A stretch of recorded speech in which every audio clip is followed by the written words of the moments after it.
And welcome back to the Doug Karns program here on All Noise Radio. 267-495-4866 is my phone number, or leave me an email at dougkarnsprogram@gmail.com.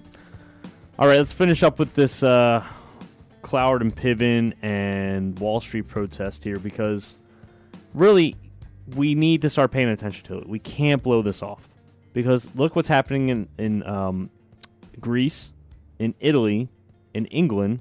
All this civil unrest is happening. And it's coming here. I mean, it's starting. I'm telling you. I promise you this, that this is going to grow out of hand if we don't stop it soon. And we start educating people on why this is happening. Because it's all a movement to push us into a big socialist/communist country. You know, Van Jones is the number one guy to say, I need to get this audio clip for next week. But he's the one who says top down, bottom up. So he's saying we need people to rise up from the bottom so the top can come down and crack down on everybody, which means more laws to control over everybody's lives. So bottom up, top down, inside out. That's his phrase. And it's his own idea to create a communist country. And he is a self-avowed communist. He admitted to it even when he was in the White House. That's why he had to resign, because everybody asked so many questions on why was there communists in the White House. So, all right, let's finish this here. There's Democracy Now!, which is a leftist website and video news site. They kind of talked to Francis Fox Piven. And let's roll into this, and then we'll finish up with the Cloward and Piven theory of how to collapse the government. The Occupy Wall Street protests. A major demonstration is scheduled here in the financial district in Lower Manhattan. Protesters say they're planning to stay here indefinitely and hope that Occupy Wall Street inspires similar protests across the country. Francis Fox Piven. I teach at the Graduate School of the City University of New York, and I'm here because I'm so enthusiastic about the possibilities of this sit-in, of the marches that are occurring over postal worker issues, of the sort of sister demonstrations that are starting in Chicago and Los Angeles and maybe in Boston. I think we desperately need a popular uprising in the United States. All right, so here's Francis Fox Piven, a professor, which she's not the only professor in the country. There's tons of them who believe this, that we need an uprising, a revolution in this country. I mean, you can't even count on your hand how many professors are out there that are so left that they are for fascism and communism, just, as long as the right guy is in place, like their precious Barack Obama. And she's the one she's from the 60s. And if you haven't heard of Cloward Piven strategy, look it up. Google it. It's Cloward, Cloward, and then Piven, which is Francis Fox Piven. I believe these two were married at one point. If they still are, I have no idea. But just search for it on Google and look it up. I'm going to read the definition to you right now. Cloward Piven is a strategy for forcing political change through orchestrated crisis. The strategy was first proposed in 1966 by Columbia University political scientists Richard Andrew Cloward and Francis Fox Piven as a plan to bankrupt the welfare system and produce radical change. Sometimes known as the crisis strategy or the flood the rolls, bankrupt the city strategy, the Cloward-Piven approach called for swamping the welfare rolls with new applicants more than the system could bear. So what they want to do is get so many people on the public system that there's not enough private money to support the public system, so the system would collapse and the government could take over everything else. I mean, this is treasonous. And this lady is allowed to walk around New York and teach our kids at colleges this treasonous, opinion. I mean, I'm all for, the First Amendment and free speech, but people like Glenn Beck, can't, will say, peace, love, and let's get a smaller government, and he's called a hate monger, and there was actually people on the left saying that there needs to be a constitutional amendment to be able to go after Glenn Beck for saying what he thinks. I believe Frances Fox Piven has the right to say what she wants to say. But to have a conspiracy to take down the government, that is a whole new level. That is treasonous.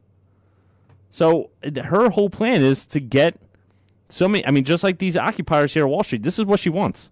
She wants these people to become on the public programs, whether it's healthcare, welfare, Social Security, or anything that is funded by the government. She wants all these people to be dependent on it and not dependent on the private sector. So if there's so many people getting filling up public sector spots of taking money in from the government, that means less people are in the private sector, which means the private sector holds up the public sector. So if there's not enough people in the private sector, that means the public sector will collapse. And then they can restructure a whole new government. So this lady is teaching our kids this. And she's down here occupying Wall Street, pushing people and firing them up for this reason. This is what she wants.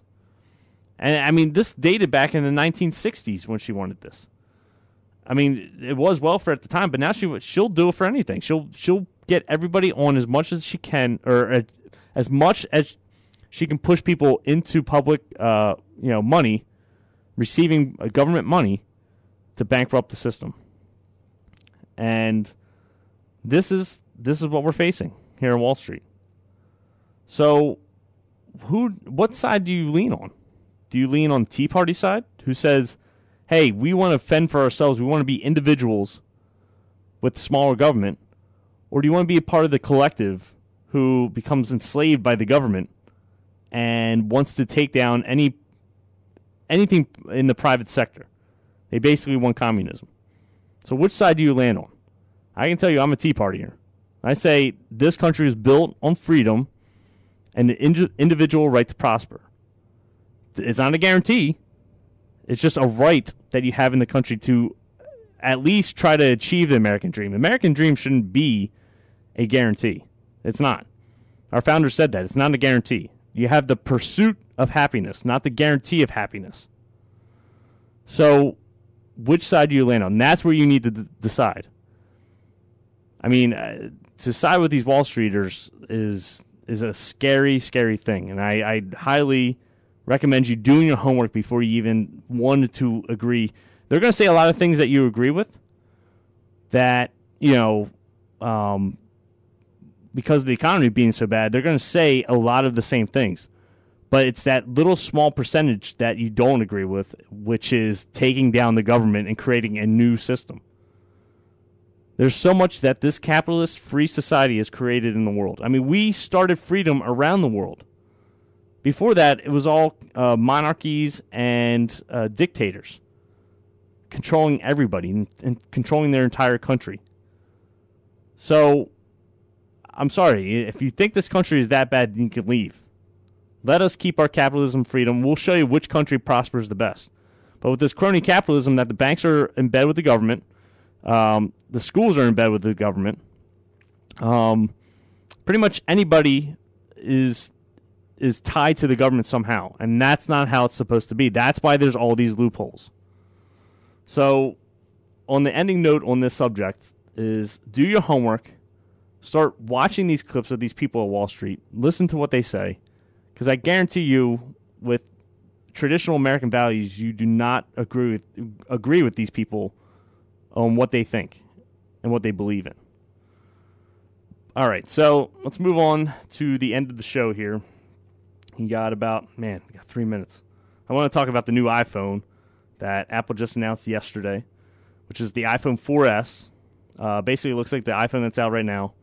Everybody knows I'm a big tech geek, and I love technology so much. But we're going to have to move that to another time because I need to touch on this commenter on my Facebook page, Christian Butler. So I'm hoping you're listening right now because I want you to get back to me on this, Christian, because I just want to have a conversation with you. But he commented on my Facebook a couple weeks ago, and he said, Doug, separate but equal does not work. I think you're smart enough to understand that. So not only does he make a comment, he kind of talks down to me that I should be smart enough to figure that out. Me being the bigger man says, thanks for your feedback, Christian. Clarify to me what you mean by separate but equal. So he goes on to say, when you speak of the private sector can work just fine by itself with no government, then we will help with people discriminated against. For example, if a store clerk can keep certain people from entering their storefront just because they may have long hair or the wrong ethnic group, they would be refused entrance in the world you're talking about. All right, so what he's saying here is because of the government, we don't have discrimination in stores anymore. Anybody's allowed in. You're not allowed to discriminate. Now, listen, the government did help us get over that, and I'm not the one. Never did I say once that I do not want a government. All I want is a small government. But on top of that, as a society, we've gotten over racism a lot. It's still there, but with certain people. But I think as a whole, we have gotten over major racial issues. But as a libertarian, I would say it's the store owner's right to refuse business to whoever he wants. He's a private business owner. It doesn't matter what he's discriminating against, whether it's you're poor, you're rich, you're black, you're white, you're whatever. It doesn't matter. But I guarantee you, as a society, if we learn that is going on, that they are discriminating because of some superficial reason, I guarantee that business will be closed up so fast because nobody's going to be going to it. I wouldn't support that. So it's their right, but as a society today, I guarantee you, that business would be closed down in months because a boycott would pretty much happen, and then that would be the right thing to do. It's the government's right. It's the government is not in the right to take over petty things like discrimination. Granted, they did help us get over the racial issues 40, 50 years ago. But today, we don't really need it. Because as a society, as a whole, we've gotten over racial tensions. But to call me a racist, I mean, he's basically saying that, I believe that the government should be, segregating people. That's ridiculous. I am farther from that. And a lot of people in my personal life would agree that I am nowhere near being a racist. But, he goes on to say, I understand you never saw a world like that. Well, trust me, if there was no government, that's the world you would see and live in. But from what you say, it wouldn't affect you with your ruling class, right? So this is where I'm a little confused. I go on, Christian, who is talking about having no government? I've been talking about having a smaller federal government, that's all. Nobody is talking about abolishing child labor laws. I apologize you think this is what I mean by saying smaller government, but you're horribly mistaken. And no, I'm not from the ruling class. The politicians you vote are in the ruling class. So he's accused me about being in the ruling class, which anybody who knows me, I'm nowhere near being in the ruling class. But our politicians are. They're the ones telling us what to do. They make all the big money and they get the best benefits, and they're sitting in Washington telling us what to do. Now, that is the ruling class. We should be watching over ourselves in our tiny communities. That's where the strongest government should be. All right, so we're out of time this week. We didn't get to as much as I wanted to, but we'll see you next week on All Noise Radio here on the Doug Karns program.